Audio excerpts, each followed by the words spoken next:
Hello friends, welcome to engineering junction. दोस्तों, हमने पिछले वीडियो में कवर किया था हमारे नेटवर्क थ्योरम्स का लास्ट थ्योरम, जो कि था reciprocity theorem. So I hope आप लोग को नेटवर्क थ्योरी के सारे थ्योरम्स अच्छे से समझ में आ गए होंगे। फ्रेंड्स, इन थ्योरम्स का यूज करके आप गेट में या फिर ईएससी में आए हुए सभी क्वेश्चंस आप आसानी से लगा सकते हैं। आज हम स्टार्ट करने वाले हैं हमारा अगला टॉपिक, जो कि है हमारा to port network. Friends, to port network को समझना बहुत इंपॉर्टेंट है, क्योंकि टू पोर्ट नेटवर्क का यूज हम नेटवर्क थ्योरी में तो करेंगे ही, साथ में आगे जब हम पढ़ेंगे हमारा पावर सिस्टम, तो पावर सिस्टम में जब हम ट्रांसमिशन लाइन का मॉडलिंग करते हैं तो वहां पे हमें टू पोर्ट नेटवर्क का यूज देखने को मिलेगा। तो इसीलिए टू पोर्ट नेटवर्क को हम अच्छे से हर एक पॉइंट को कवर करेंगे। सबसे पहले हम जानते हैं हमारा पोर्ट क्या होता है। फ्रेंड्स, किसी भी डिवाइस में पोर्ट हम उसे कहते हैं जहां से हम या फिर जिस पॉइंट पे हम किसी दूसरे डिवाइस को उस डिवाइस से कनेक्ट कर सकते हैं, उस पॉइंट को हम कहते हैं पोर्ट। तो पोर्ट हमारा क्या होता है? अ प्लेस इन सर्किट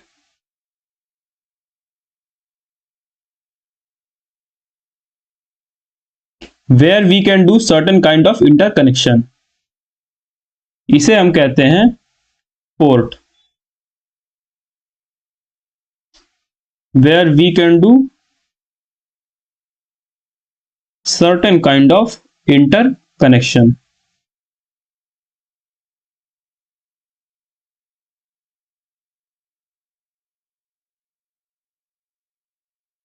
ठीक है फ्रेंड्स, अब जो हमारा पोर्ट होता है वो बेसिकली हम किसे पोर्ट कहते हैं। जैसे कि अगर हम सपोज करते हैं फ्रेंड्स, यहां पे आप देख सकते हैं हमारे पास दो नोड्स हैं, पर लेकिन पोर्ट हमारे पास सिर्फ और सिर्फ एक ही है। इसे हम कहते हैं वन पोर्ट नेटवर्क। यानी कि पोर्ट हमारा वो होता है जहां से हम अगर कोई क्वांटिटी को यहां से अगर इनगोइंग है डिवाइस के अंदर, तो हमारे पास एक आउटकमिंग का भी सोर्स होना चाहिए। दोनों मिलके हमारे पास बनते हैं वन पोर्ट। ठीक है फ्रेंड्स, तो ऐसे डिवाइस को हम कहेंगे वन पोर्ट। जैसे कि अगर यहां से करंट आई गया तो फिर डिवाइस के अंदर से लौट के भी करंट आएगा। ये हो गया हमारा वन पोर्ट नेटवर्क। हमारे पास यहां पे दो नोड्स हैं, देख सकते हैं आप, दो नोड्स हमारे पास हैं और दो नोड्स हैं हमारे पास, पर लेकिन पोर्ट हमारा क्या है? सिंगल पोर्ट है। ठीक है फ्रेंड्स, तो अगर हम इस फिगर के हिसाब से अगर हम पोर्ट को डिफाइन करने की कोशिश करें, पहला तो हमारा क्या था? जहां से हम डिवाइस में कनेक्शन करते हैं उसे हम कहते हैं पोर्ट।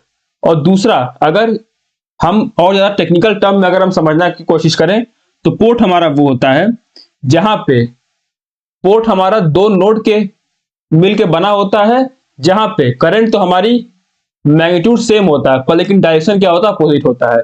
जैसे कि देखिए, नोड 1 और नोड 2, ये हमारा नोड 1 है और ये हमारा नोड 2 है। अगर आप दोनों नोड में देखेंगे तो करंट का जो मैग्नीट्यूड है वो तो हमारा सेम आई है, पर लेकिन डायरेक्शन अपोजिट है। एक अंदर जा रहा है तो दूसरा क्या है? बाहर की तरफ आ रहा है। तो पोर्ट को हम और क्या कह सकते हैं? A port is a set of two nodes. आप सब फिगर में देख सकते हैं हमारे पास दो नोड्स हैं, टू नोड्स।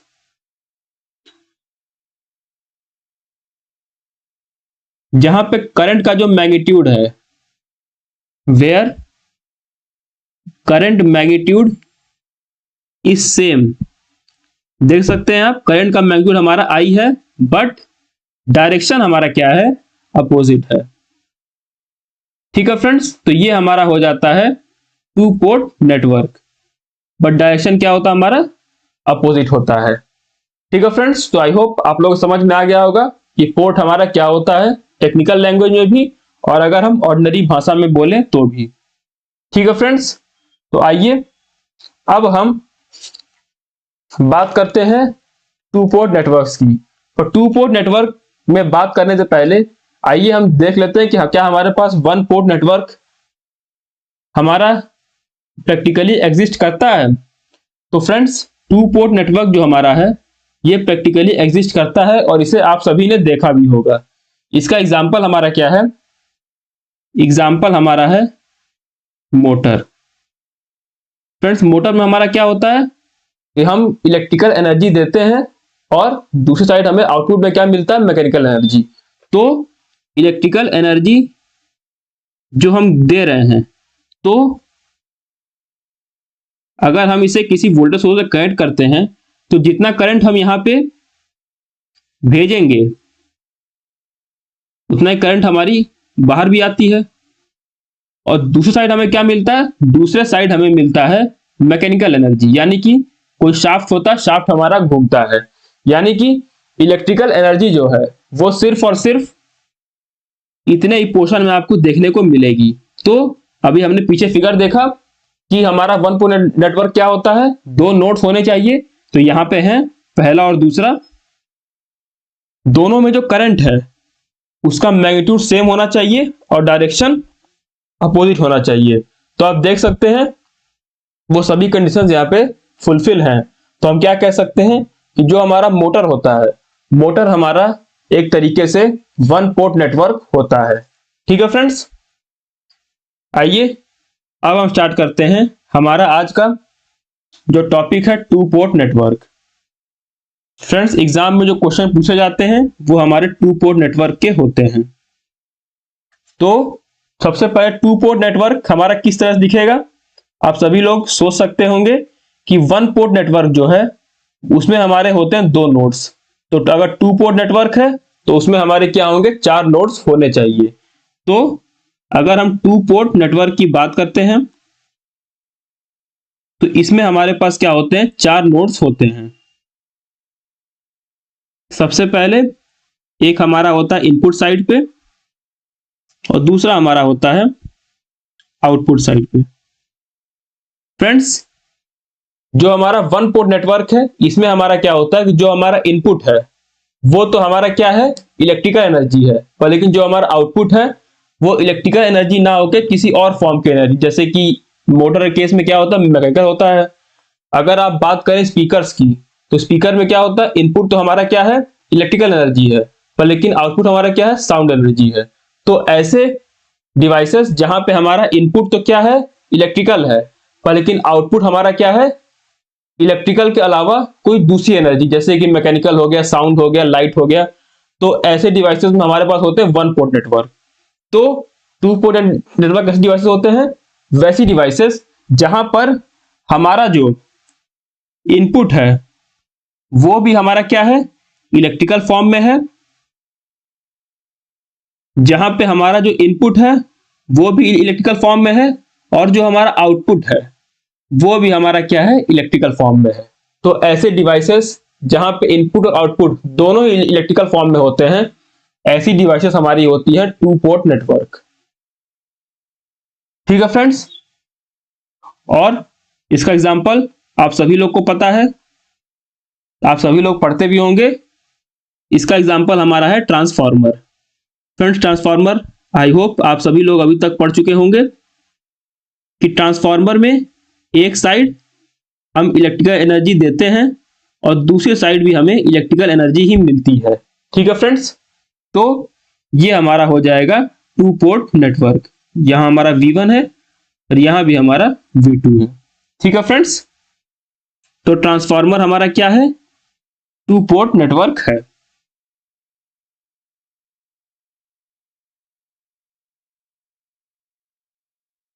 आइए अब हम लोग बात करते हैं representation of two port network की।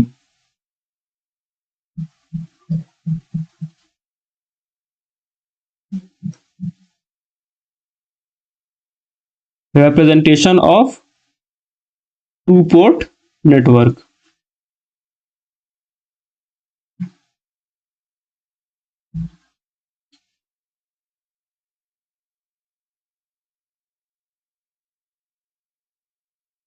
हमारे पास कोई एक टू पोर्ट नेटवर्क गिवन है। फ्रेंड्स, इस बॉक्स का मतलब है कि जो हमारा नेटवर्क गिवन है उसके अंदर की जो सर्किटरी है वो हम शो नहीं कर रहे, उसकी जगह पे हम क्या एक बॉक्स की फॉर्म में शो कर दे रहे हैं।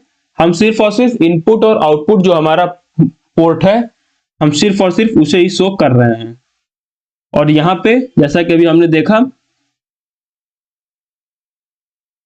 हमारे पास 4 नोड्स होंगी, ये हमारी हो गई इनपुट नोड्स और यहाँ पे हमारा हो गया आउटपुट नोड। ठीक है फ्रेंड्स, अब इस साइड पे होगा हमारा सोर्स,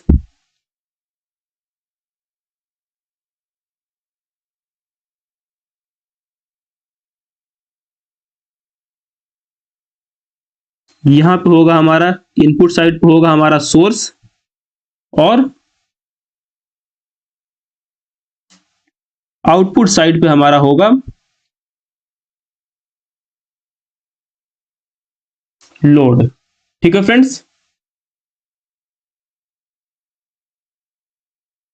ये हमारा है फिगर जो हम टू पोर्ट नेटवर्क में बेसिकली ड्रॉ करेंगे। ठीक है फ्रेंड्स, अब जो हमारा इनपुट करंट है वो हमारा है I1 और जो हमारा लोड साइड से जो हमारा करंट है वो हमारा है I2। ये हो गया हमारा, ये बेसिकली हमारा है टू पोर्ट नेटवर्क का रिप्रेजेंटेशन। फ्रेंड्स, यहां पे आप लोग एक चीज नोटिस करिएगा कि जो I1 और I2 है इन दोनों का जो डायरेक्शन है वो हमारा क्या है, नेटवर्क के अंदर जाते हुए। फ्रेंड्स, हमेशा हमें यही फिगर नेटवर्क थ्योरी में हमें यही फिगर यूज करना है, यानी कि जो I1 और I2 है ये क्या है, बेसिकली हमारा जो टू पोर्ट नेटवर्क है वो उसके अंदर जाता हुआ हमें दिखाना है। अब अगर मान लीजिए अगर हमसे पूछा गया हो IL, तो फ्रेंड्स IL जो होगा, IL तो हमारा जो नेटवर्क है उससे बाहर जाता हुआ दिखेगा। तो जब भी हम IL का जवाब देंगे IL हमारा क्या हो जाएगा, माइनस ऑफ I2। ठीक है फ्रेंड्स, इस बात का खासा ख्याल रखिएगा कि जो हमारा लोड करंट होगा वो हमारा I2 नहीं होगा, I2 के अपोजिट होगा, यानी कि माइनस I2 होगा। ठीक है फ्रेंड्स, और यहां से हमारा है सोर्स करंट IS, तो यहां से आप लोग देख सकते हैं IS और I1 जो है ये हमारा परफेक्टली इक्वल है, मैग्नीट्यूड में भी और डायरेक्शन में भी। ठीक है फ्रेंड्स, यहां पे हमारा है इनपुट साइड पे V1 वोल्टेज और जो आउटपुट साइड है वहां पे हमारा क्या है, V2 है। ठीक है फ्रेंड्स, और ये हमारा है ZL और सोर्स जो है वो हमारा है VS। ठीक है फ्रेंड्स, तो बेसिकली ये है हमारा रिप्रेजेंटेशन। यहां पे ध्यान देने वाली बात ये है कि जो हमारा लोड करंट IL है वो हमारा I2 के अपोजिट होता है।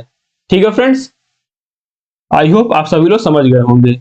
यहां पे अगर हम नेमिंग करना चाहें तो जो हमारा V1 है, V1 हमारा क्या है, आप लोग देख सकते हैं इनपुट पोर्ट वोल्टेज।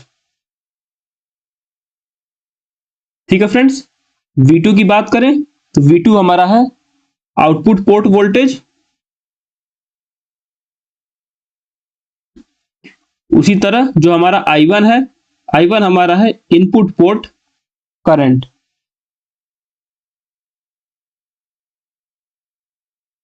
और I2 हमारा है आउटपुट पोर्ट करंट।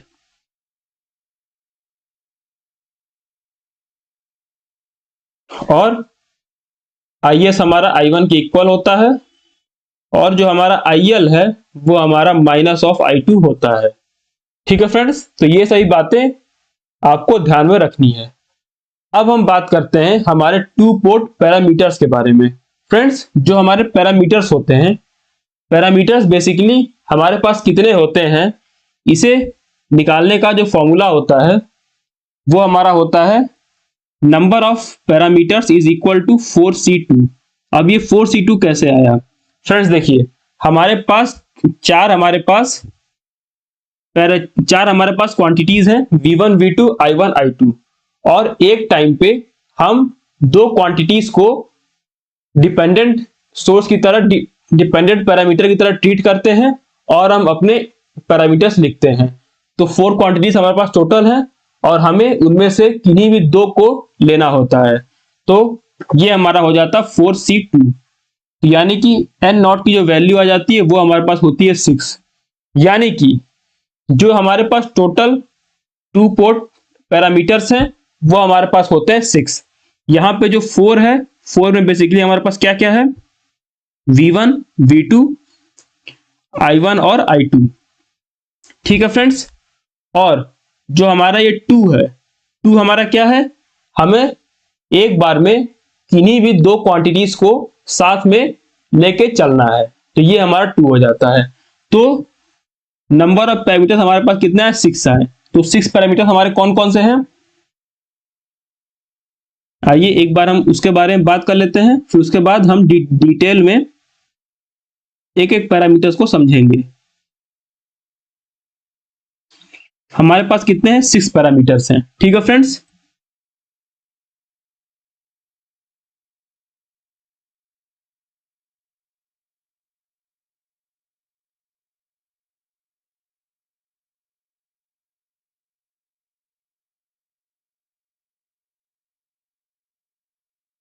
तो सबसे पहला जो हमारा पैरामीटर है, एक होता है हमारे पास जेड पैरामीटर, दूसरा हमारे पास वाई पैरामीटर है, तीसरा हमारे पास है एच पैरामीटर, फिर हमारा होता है जी पैरामीटर, फिर हमारे पास है कैपिटल ABCD पैरामीटर, और हमारे पास एक होता है स्मॉल ABCD पैरामीटर्स। तो ये हमारे पास टोटल 6 पैरामीटर्स हैं।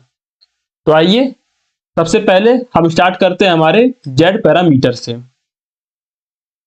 सबसे पहला जो हमारा पैरामीटर है वो हमारा है जेड पैरामीटर। ठीक है फ्रेंड्स, जेड पैरामीटर को हम लोग इंपीडेंस पैरामीटर भी कहते हैं, क्योंकि अभी आप लोग देखेंगे कि जिस तरह से हम इंपीडेंस का कैलकुलेशन करते हैं, कुछ हमारा फॉर्मूला कुछ ऐसा ही मिलता जुलता बनता है, तो इसे हम इंपीडेंस पैरामीटर भी कहते हैं। ठीक है फ्रेंड्स, और इंपीडेंस पैरामीटर में क्या है कि हमें क्या करना है, 2 क्वांटिटीज को सेलेक्ट करना है जिसको हम डिपेंडेंट क्वांटिटीज की तरह ट्रीट करेंगे। तो जेड पैरामीटर्स में हमारे पास जो V1 और V2 है, ये हमारे पास है डिपेंडेंट क्वांटिटीज। इसे हम रिप्रेजेंट करते हैं I1 और I2 के फंक्शन के रूप में। ठीक है फ्रेंड्स, तो V1 V2 जो हैं ये हमारे पास हो जाते हैं डिपेंडेंट क्वांटिटीज, और जो I1 I2 है वो हमारा होता है इंडिपेंडेंट क्वांटिटीज। फ्रेंड, किसी भी पैरामीटर को जब हम लिखेंगे तो उसमें हमारे पास 2 होंगे डिपेंडेंट और 2 हमारे पास होंगे इंडिपेंडेंट। ठीक है फ्रेंड्स, तो आई होप आप लोग समझ में आ गया होगा। अगर आप लोग चाहें तो लिख भी सकते हैं, I1 I2 हमारे पास क्या है, इंडिपेंडेंट है, और V1 V2 हमारे पास जो है ये हमारे पास क्या है, डिपेंडेंट है। ठीक है फ्रेंड्स, तो सबसे पहले हम V1 को लिखते हैं I1 I2 के फॉर्म में। तो V1 को हमको लिखना है I1 प्लस I2 के फॉर्म में। अभी हम इसके कोफिशिएंट्स को लिखेंगे, और V2 जो है, V2 को भी हमें लिखना है I1 I2 के फॉर्म में।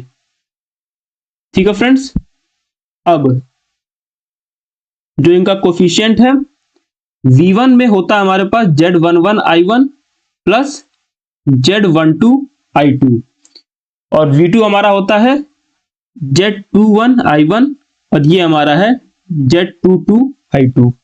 तो ये हमारा होता है जेड पैरामीटर। जेड पैरामीटर मतलब हमने V1 और V2 को I1 और I2 के फॉर्म में लिख दिया। अगर हम इसी चीज को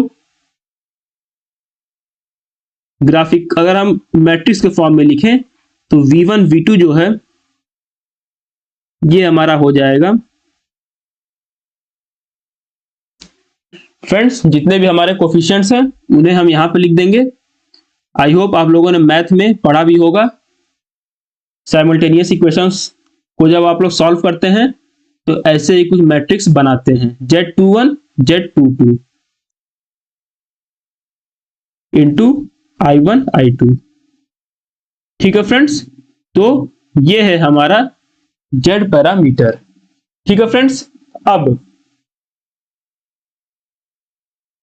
हम बात करते हैं एक एक क्वांटिटीज को हम अलग अलग फॉर्म में लिख के कोशिश करते हैं।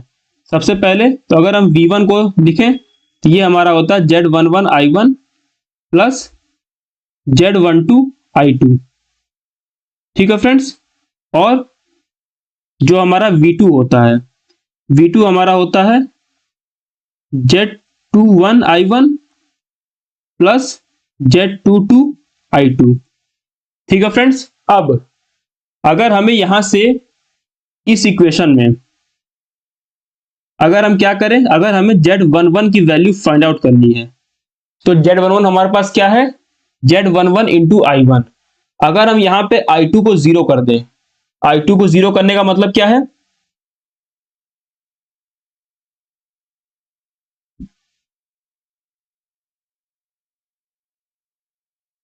इस फिगर में देखिए, I2 को जीरो करने का मतलब क्या है, I2 को जीरो करने का मतलब है कि हमने इसे क्या कर दिया, ओपन सर्किट कर दिया है। तो अगर हम I2 को क्या कर दें, जीरो कर दें, यानी कि हम ओपन सर्किट कर दें पोर्ट को, तो हमारे पास Z11 की वैल्यू हो जाती है V1 बाई I1। ठीक है फ्रेंड्स, तो अगर कहीं पर किसी क्वेश्चन में अगर ऐसा लिखा होता है कि Z11 की वैल्यू हमें फाइंड आउट करनी है, तो हमें क्या करना है, हमें क्या करना है, आउटपुट को ओपन सर्किट कर देना है। फ्रेंड्स, हमने आउटपुट को क्या कर दिया, ओपन सर्किट कर दिया, इसीलिए हम इसे कहते हैं Z11 को ओपन सर्किट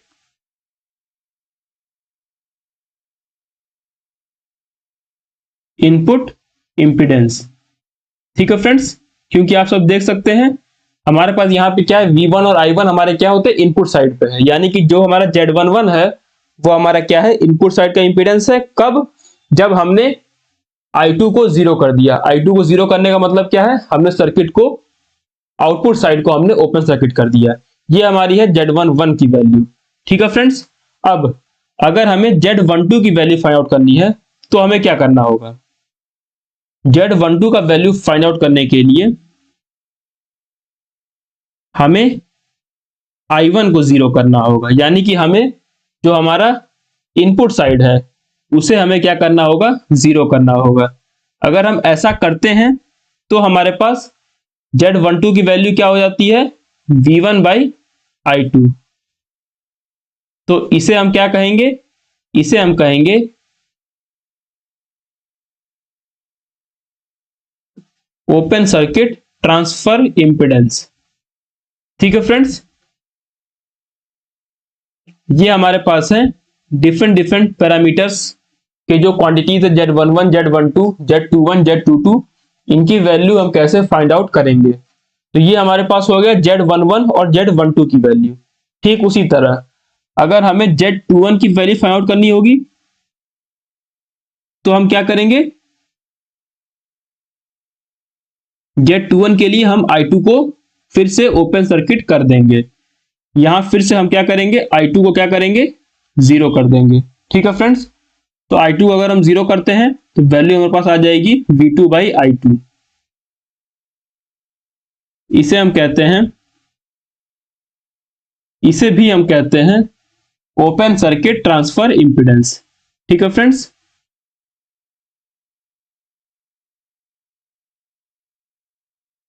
लास्ट हमारा बचता है Z22। Z22 के लिए आई होप आप सब समझ गए होंगे कि हमें फिर से I1 को जीरो कर देना है। यहां से हमारा आ जाएगा V2 बाई I2 और इसे हम कहते हैं ओपन सर्किट आउटपुट इंपीडेंस।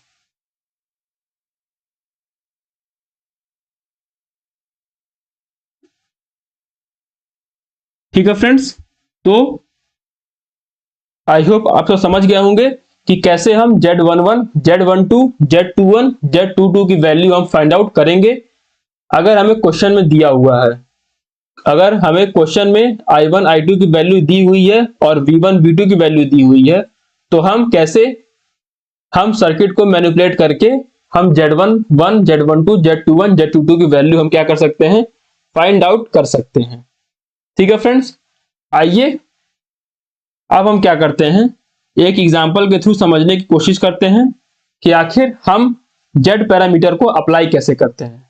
ठीक है फ्रेंड्स, तो हम लेते हैं हमारा एक बहुत ही बेसिक सा सर्किट, और अगर आप सब इसे याद कर सकें इसके रिजल्ट को, तो वो बहुत ही अच्छी बात होगी, क्योंकि इस तरह से सर्किट जो है वो हमारा अधिकतर सर्किट जो हमारे होते हैं वो हमारे इस फॉर्म में हम चेंज कर सकते हैं। तो अगर हमें रिजल्ट याद होंगे तो हमें बार बार प्रोसेस को अप्लाई करने की जरूरत नहीं पड़ेगी। ठीक है friends,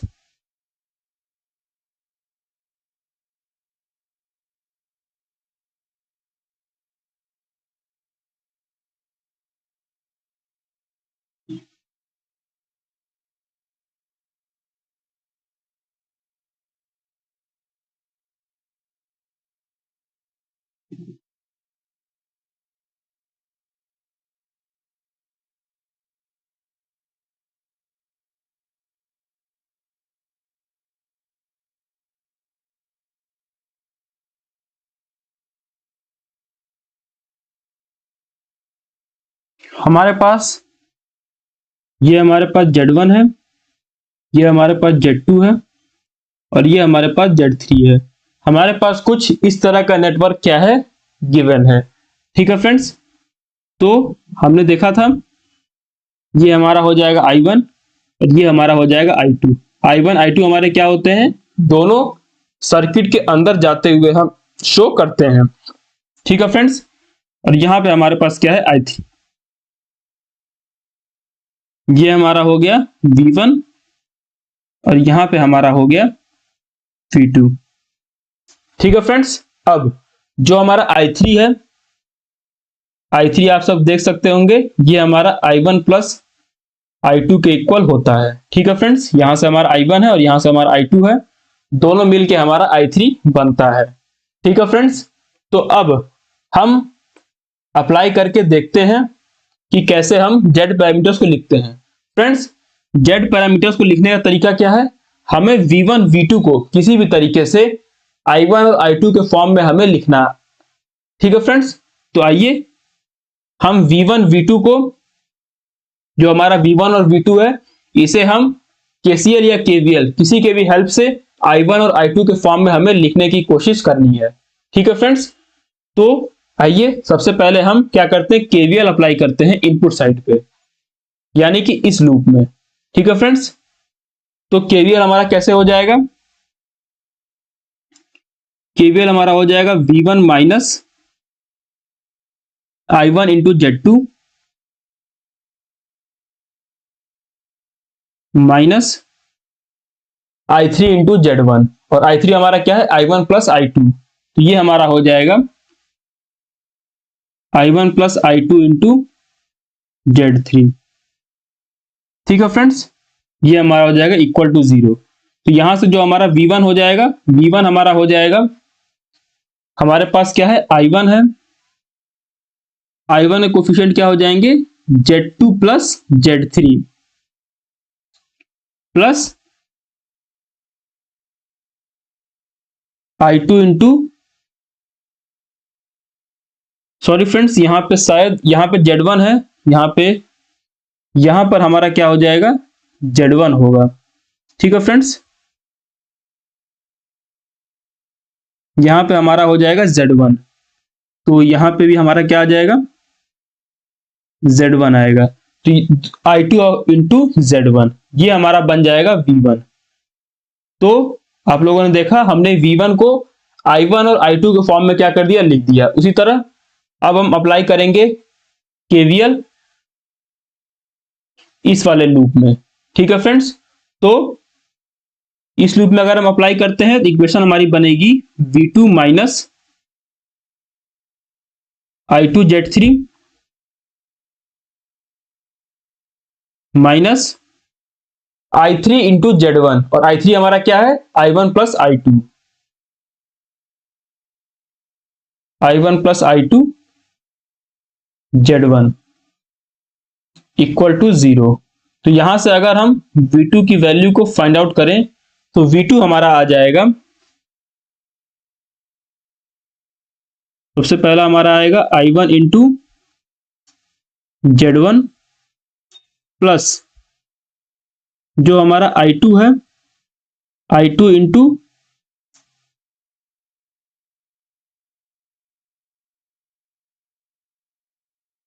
Z1 plus Z3।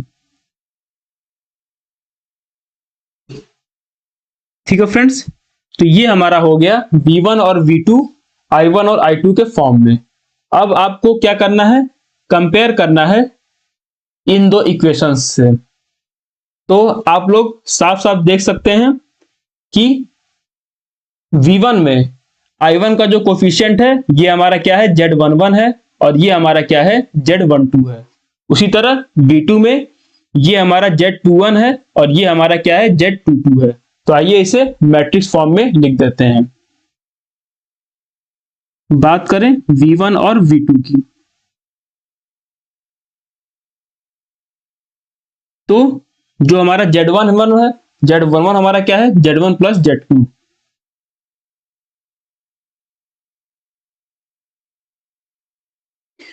Z12 हमारा है Z1। उसी तरह Z21 हमारा क्या है, Z1 है,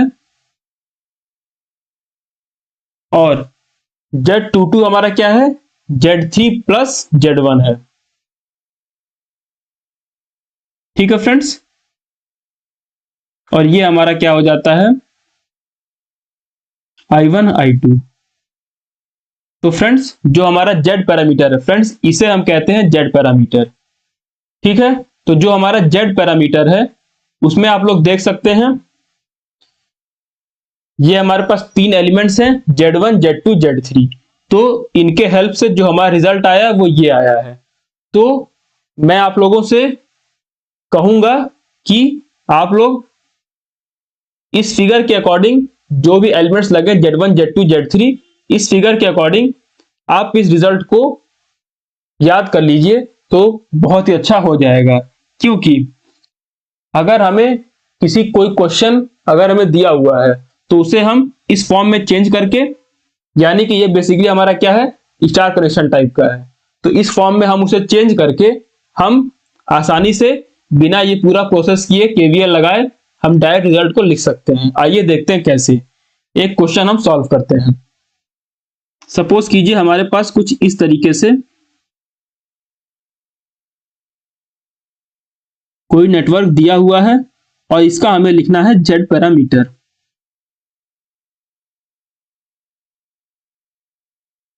ये हमारे पास है 3 ओम, ये हमारे पास है 2 ओम, और ये हमारे पास है 1 ओम। फ्रेंड्स इसको लिखने का एक तरीका तो ये हो जाएगा कि हम सपोज करें ये हमारा I1 है, ये हमारा I2 है, यहां पे हमारा क्या है, V1 है, और यहां पे हमारा क्या है, V2 है। तो एक तरीका तो ये है कि हम ये सभी सपोज करके, जैसा हमने पिछले वाले क्वेश्चन में पूरा का पूरा केवीएल लगाया था, वैसे हम केवीएल लगा के इसे सॉल्व करें।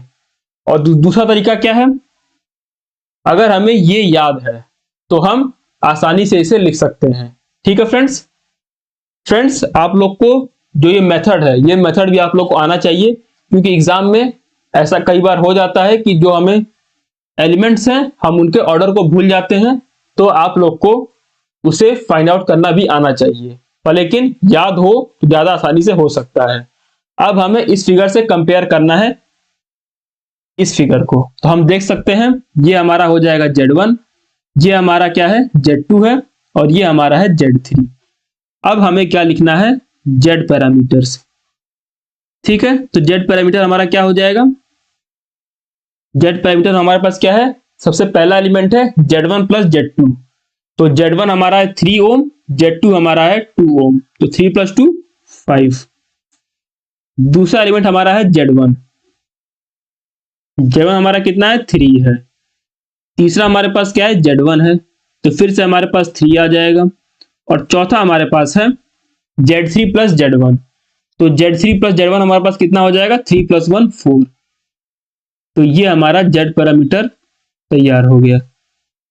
नहीं तो अगर आपको याद नहीं है तो फिर से वही प्रोसेस, सबसे पहले हम इनपुट साइड पे KVL लगाएंगे, फिर हम आउटपुट साइड पे KVL लगाएंगे और वहां से हम आसानी से Z पैरामीटर को लिख सकते हैं।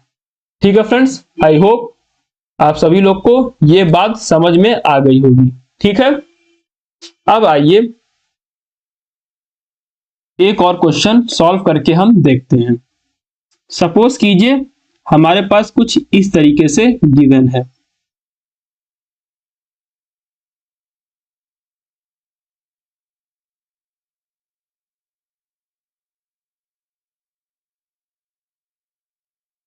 हमारे पास कुछ इस तरीके से फिगर गिवन है। ये हमारा 3 ओम, ये भी 3 ओम और ये भी हमारा 3 ओम। और क्वेश्चन में हमें लिखा है फाइंड Z पैरामीटर। ठीक है, क्वेश्चन हमें ये दिया है। तो अब आप लोग को लग रहा होगा हमने इस तरह का तो फिगर देखा ही नहीं, तो हमें फिर से KVL KCL लगाना पड़ेगा। पर लेकिन अगर मैं आपसे ये कहूं कि ये अभी क्या है, डेल्टा कनेक्शन है, अगर इसे हम चेंज कर दें स्टार कनेक्शन में तो क्या हमें फिर से कुछ ऐसा फिगर देखने को मिल जाएगा? तो आइए एक बार चेंज करके देखते हैं। फ्रेंड्स, डेल्टा से स्टार, स्टार से डेल्टा कनेक्शन करने का तरीका हमने पिछले दूसरे या तीसरे वाले वीडियो में हमने कवर किया है। तो अगर आप लोगों ने वो नहीं देखा है तो उसे आप लोग देख लीजिएगा, लिंक आपको डिस्क्रिप्शन में मिल जाएगा। तो अगर हम इसे स्टार में चेंज करें तो स्टार में चेंज करने के बाद हमारा कुछ सर्किट इस तरीके से बन जाएगा।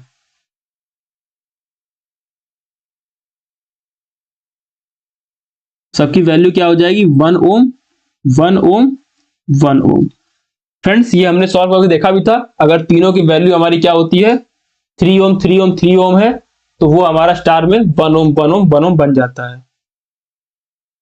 ठीक है फ्रेंड्स, अब आप लोग को दिख रहा होगा साफ साफ जो फिगर हमने देखा था। ये हमारा Z1 हो जाएगा, ये Z2 है और ये Z3 है। फ्रेंड्स, ये ऑर्डर भी आपको याद करना है कि Z1 Z2 Z3 कौन सा है, वरना क्वेश्चन गलत हो जाएगा। अब हम आसानी से Z पैरामीटर को लिख सकते हैं। सबसे पहला एलिमेंट हमारा क्या होता है, Z1 प्लस Z2, यानी कि 1 + 1 2 ओम। दूसरा हमारा होता है Z1 1 ओम। तीसरा हमारा होता है Z1 1 ओम और चौथा हमारा होता है Z1 प्लस Z3 1 + 1 2 ओम। तो फ्रेंड्स, ये हमारा तैयार हो गया Z पैरामीटर की मैट्रिक्स 2 × 2 ऑर्डर की। तो देखा आपने, जो हमने पीछे क्वेश्चन सॉल्व किया था उसके हेल्प से हम कोई भी क्वेश्चन को आसानी से सॉल्व कर सकते हैं। ठीक है फ्रेंड्स, अब अगर आपको कुछ इस तरीके का फिगर गिवन है,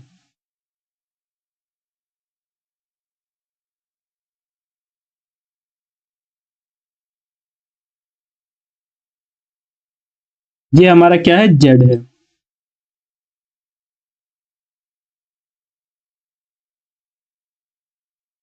तो इस तरीके के क्वेश्चन को सॉल्व करने के लिए आइए सबसे पहले जो हमारा बेसिक क्वेश्चन है, जो हमारा बेसिक सा जो हमारा था, सबसे पहले उसे हम सॉल्व करते हैं। फिर हम देखेंगे कैसे पीछे पढ़े हुए मेथड से भी हम इसे सॉल्व कर सकते हैं।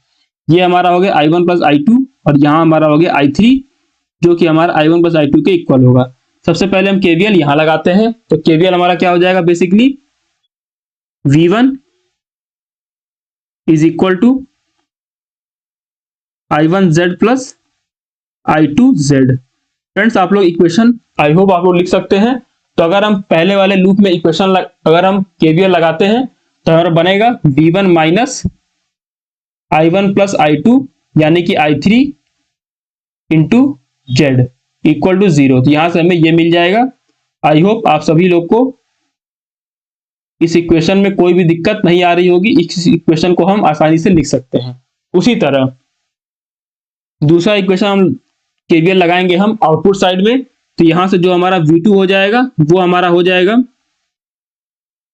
I1Z plus I2Z।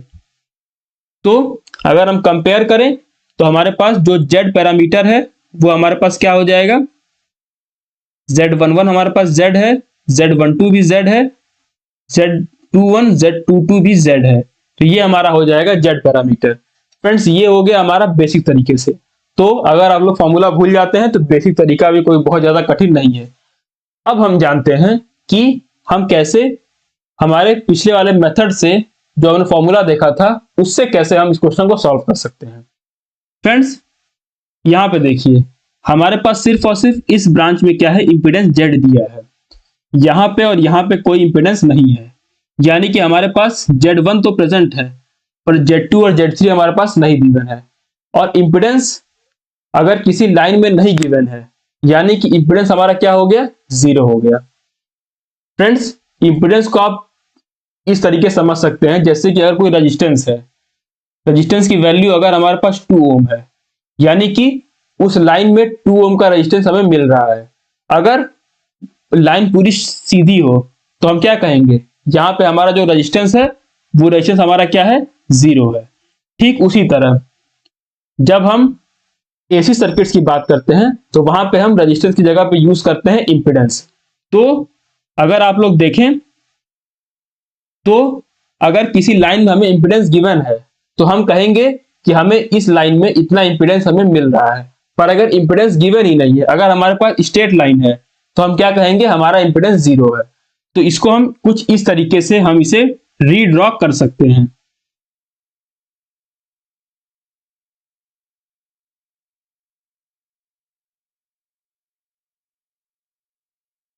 ये हमारे पास Z है और यहाँ पे कोई इंपीडेंस नहीं था तो इसे हम कहेंगे 0 ओम। यहाँ पे भी कोई इंपीडेंस नहीं, इसे हम कहेंगे 0 ओम। अब देखिए ये हमारा Z1 हो गया, ये Z2 हो गया और ये हमारा हो गया Z3। ठीक है फ्रेंड्स, तो अब हम Z पैरामीटर को आसानी से लिख सकते हैं। हमारे पास पहला एलिमेंट क्या होता है, Z1 प्लस Z2 यानी कि Z प्लस 0 Z। दूसरा एलिमेंट हमारे पास होता है Z1 तो इससे Z। तीसरा एलिमेंट भी हमारे पास Z1 होता है तो Z1 हमारे क्या है, Z है। और चौथा एलिमेंट हमारा होता है Z1 प्लस Z3 यानी कि Z प्लस 0 Z।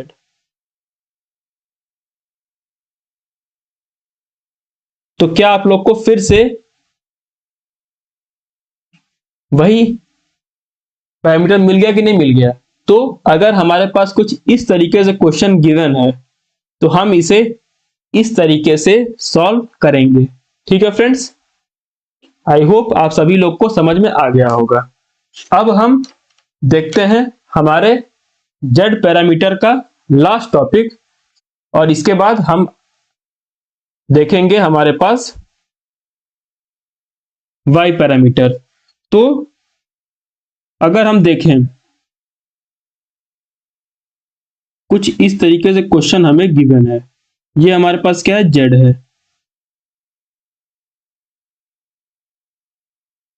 अब हमें बोला गया कि आप इसका क्या है, Z पैरामीटर फाइंड आउट करिए। ठीक है फ्रेंड्स, अब हमें इसका Z पैरामीटर फाइंड आउट करना है। तो आइए इसे हम सॉल्व करने की कोशिश करते हैं। ये हमारा I1 हो जाएगा, ये हमारा I2 हो जाएगा, यहां हमारा है V1, यहां पे हमारा है V2। ठीक है फ्रेंड्स, ये हमारा हो जाएगा जो हमारा बेसिक रिप्रेजेंटेशन है। अब हमने पीछे देखा था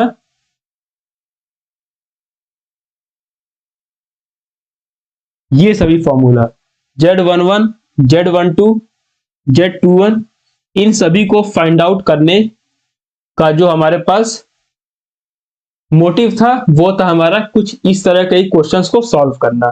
ठीक है फ्रेंड्स, तो आइए हम सॉल्व करने की कोशिश करते हैं। फ्रेंड्स इस क्वेश्चन को भी हम पिछले वाले मेथड से लगा सकते हैं, पर लेकिन पहले हम देख लेते हैं कि जो हमारा बेसिक फॉर्मूला है Z11 का वो हम कैसे फाइंड आउट करेंगे।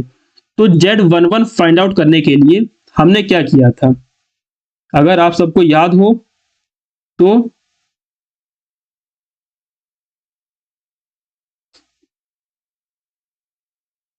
Z11 के लिए हमने क्या किया था, I2 को 0 कर दिया था। तो I2 को 0 करने पे हमारे पास Z11 की वैल्यू आ जा रही थी। तो आइए यहां पे हम I2 की वैल्यू क्या कर देते हैं, 0 कर देते हैं। अब जैसे ही हम I2 की वैल्यू को 0 करेंगे तो क्या आप लोग यहाँ पे देख सकते हैं कि जो हमारा I1 और I2 है ये हमारा क्या है, एक दूसरे के अपोजिट फ्लो कर रहा है, क्योंकि लाइन तो सेम है। करंट हमारी यहाँ पे I1 आएगी और यहाँ पे हमारा क्या होगा, I2 होगा। यानी कि जो हमारा I1 I2 है ये हमारा क्या है, एक दूसरे के अपोजिट फ्लो कर रहा है।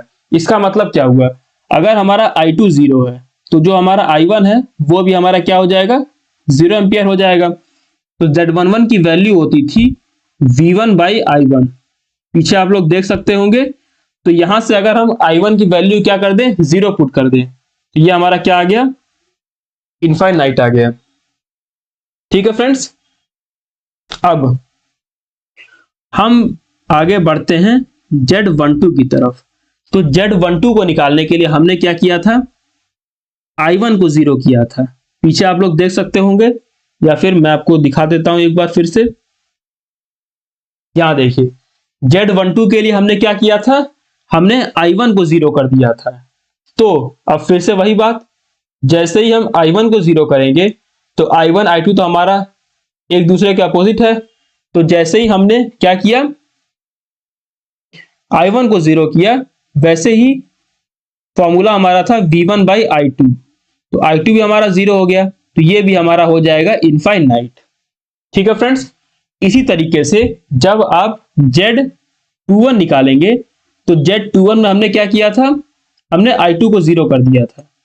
तो आप जब फॉर्मूले में पुट करेंगे तो देखेंगे ये भी हमारा इनफाइनाइट हो जाएगा, और जो हमारा Z22 है ये भी हमारा क्या हो जाएगा, इनफाइनाइट हो जाएगा।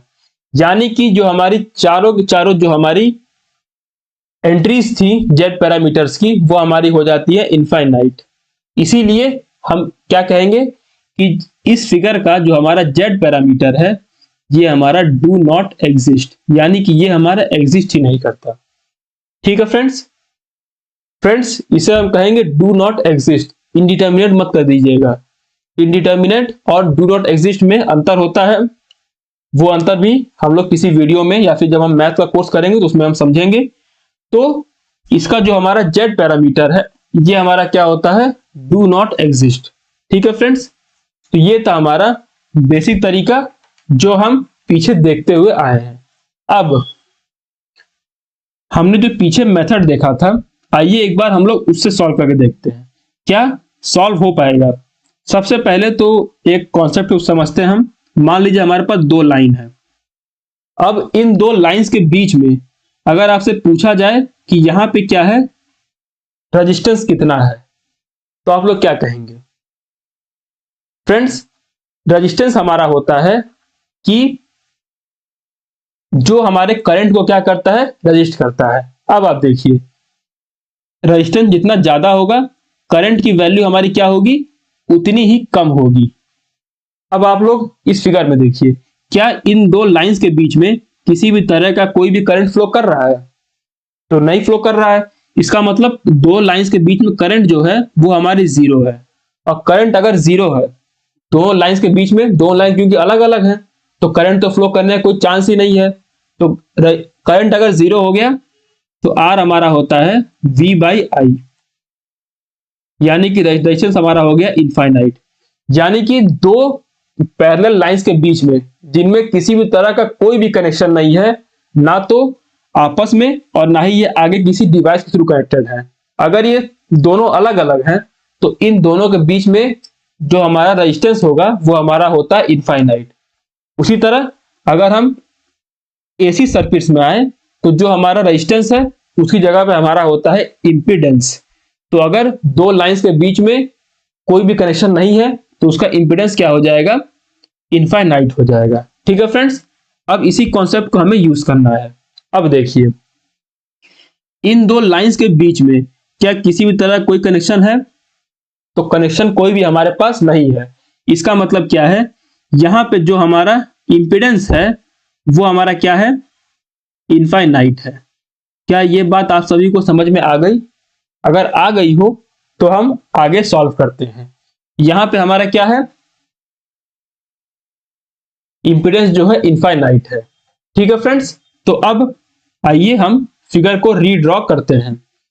सबसे पहले ये हमारे पास Z है और यहाँ पे हमारा क्या हो गया, इनफाइनाइट इंपीडेंस हो गया। और यहाँ पे हमारे पास क्या है, जीरो इंपीडेंस है। अभी हमने देखा कि हमारे पास जीरो इंपीडेंस का कॉन्सेप्ट क्या है, 0 ओम हो गया। ठीक है फ्रेंड्स, अब अगर हम जेड पैरामीटर लिखते हैं तो Z11 क्या होता है, Z1 है, Z2 है, Z3 है। Z11 हमारा होता है Z1 प्लस Z2, यानी कि Z प्लस इनफाइनाइट, तो हमारा हो गया इनफाइनाइट। Z12 हमारा होता है Z1 फिर से इनफाइनाइट, यहां भी हमारा इनफाइनाइट आ जाएगा और यहां भी हमारा आ जाएगा इनफाइनाइट। तो चारों एंट्रीज क्या हो गई, इनफाइनाइट हो गई। तो ये हमारा क्या हो गया, डू नॉट एग्जिस्ट। तो फ्रेंड्स, पीछे जो हमने मेथड देखा था उसके हेल्प से हम कोई भी क्वेश्चन को सॉल्व कर सकते हैं। बस हमें क्लियर होना चाहिए कि कब हमारा इंपीडेंस इनफाइनाइट है और कब हमारा जो इंपीडेंस है वो हमें गिवन नहीं है, तो वो 0 ओम होगा।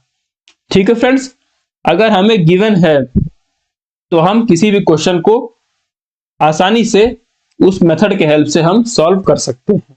ठीक है फ्रेंड्स, मैंने जेड पैरामीटर्स के सभी कॉन्सेप्ट्स और जो भी इसमें डिफरेंट तरीके के जो भी प्रॉब्लम्स बन सकते थे वो सभी मैंने आपको एक्सप्लेन कर दिए। तो आई होप आप लोग को जेड पैरामीटर अच्छे से समझ में आ गया होगा। ठीक है फ्रेंड्स, कल की वीडियो में हम देखेंगे हमारे पास वाई पैरामीटर। आज की वीडियो में हमने कवर किया था सिर्फ और सिर्फ जेड पैरामीटर। तो अगर आपको वीडियो अच्छी लगी हो तो इसे लाइक करें, अपने दोस्तों के साथ, अपने कॉलेज के ग्रुप्स में, या फिर जिन बच्चों को इसकी जरूरत है उनके साथ आप शेयर करें। और चैनल को अगर अभी तक आपने सब्सक्राइब नहीं किया है तो इसे सब्सक्राइब करके नोटिफिकेशन बेल को ऑन कर लीजिएगा। Thank you.